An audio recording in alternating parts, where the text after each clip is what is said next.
Ayan po mga ka-beauty farm, ito po yung macro propagation more than mag 1 year natin, no? Mag 2 years na ba to? Oo. Wala pa, no? 2 years na? Oh, more than 2 years na tong macro propagation, pero marami na po tayong na-harvest nito mga ka-beauty farm. Ayan, ngayon is nagpa-flowering si ate. Ayan. Ganyan yung magpa-flowering dito. Tanggalin yung mga extra na ano, kasi kailangang 6 na peeling lang ang ano, yung kailangan nating ipag-grow siya. So, kailangan talaga tanggalan ng ganyan. Diba? Manghihinayang ka kasi nga sayang yung mga saging, pero hindi, yun talaga ang kumbaga, ano niya, para maging malusog yung iba. Kasi pag hayaan mo siyang ano, ayan, tinanggal na yung puso. Ayan. Ayan, kasi kailangan talagang tanggalin yung puso niya, ganito, para lalaki siya. Ayan. So, nagpa-flowering. Yan ang tinatawag na nagpa-flowering din, sabay na yung ibalot siya. Yan. Ganon ka-alaga yung mga lakatan, kasi pag hindi mo sila alagaan, hindi rin sila lalaki. At maraming fertilizer, maraming proseso bago ka magkaroon ng lakatan. Pero katulad ng mga farmers, kailangang magtiyaga. Pero yung lakatan talaga mga ka-beauty farm, laging mataas yung presyo, hindi katulad ng ibang ano, crops na kumbaga kung cropping time is sobrang mura, katulad ng palay, sobrang mura yun pag harvestan time. So wala namang magawa ang mga farmers, so kailangan talaga siyang ibenta.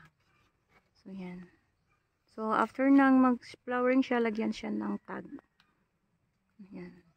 Red tag na kailangan yung lahat na red yun ang ha-harvestin kung darating na yung 70 days or 75 days. Yan. Yun ang tanda na i-harvest siya, kasi hindi naman kailangan, hindi naman ano yung blue, red, brown, hindi siya pwedeng isabay kasi iba-iba ang ano noon, yung date at saka yung pitsa ng pag-flowering or pagbalot. So from pagbalot ilang ano 75 days. Oo, 75 days, malapit sa 3 buwan. Yan, ganyan siya mga ka-beauty farm. Pagkatapos ng flowering, ibabalot. At saka ano, depende naman yun sa ibang lakatan farm, kasi iba naman yung paraan. Dito po kay Ga-Agri TV, ganun po ang proseso. Kailangang tanggalan ng maraming peeling, kasi nga, yung kung baga pag siyam yan, anim lang ititira para maging malusog yung saging. Yan. Ganun po ka-hassle ang maglakatan. Ang daming tauhan, marami kang sinasahuran. Ayan, hanggat ibabalot siya. Pagkabalot yan, hintayin mo namang 75 days bago i-harvest. Yan po. Tapos na yan, at saka isprayan yan siya bago ibalot.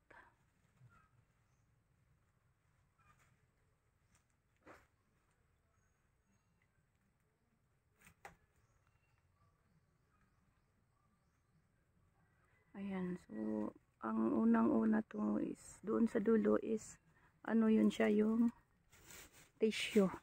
So dito ang macropropagation, at saka matibay talaga yung macropropagation yan. At saka may ano siya dito, durian. Ayan, hinay ayan.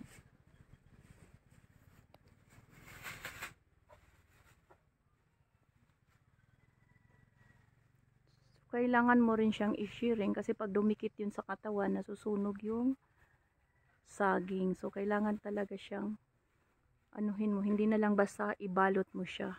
May ano din yan siya, paano ibalot. Kasi pag hindi ka rin marunong, dumikit yan sa saging, so nasusunog siya. So So, ganun po mga ka-beauty farm ang proseso ng paglalakatan. At yun, nagha-harvest. Ayan. So, hina-harvest na yung iba. Kaya, yung maraming ito yung pinagtanggal. Ito, diba sayang? Pero, hindi natin isipin yun. Kasi yung, pag hindi yan tanggalan siya ng ganito, yun, hindi malusog yung bunga. So, kailangan talaga siyang tanggalan. Ito ang laki-laki. Yan ang yung pinakamalaki yata, no? Grabe siya, oh. Ang lusog-lusog. Ayan.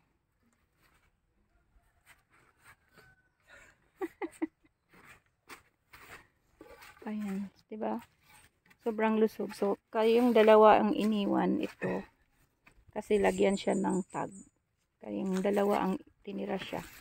Kasi lagyan siya ng tag. So, siyam na yun. 1, 2, 3, 4, 6. Ito, 7 ang tinira kasi nga malaking malaki masyado. Ito yung tinatanggal, diba? Malusog din yun kahit tinatanggal yan. Ayan po mga ka-beauty farm. So, start po na po silang nag-harvest hanggang ngayon. Patuloy pa rin yung pag-harvest. Ayan po. So, ganun lang po mga ka-beauty farm sa paglalakatan. Kailangan talaga na sa tamang proseso. Kasi pag hindi po sa tamang proseso, hindi ka rin magkaroon ng malaking harvest. So, continue pa rin yung pagpa-flowering at saka yung iba, nagha-harvest. Kasi every 15 days po ang harvest natin dito mga ka-beauty farm. Ayan.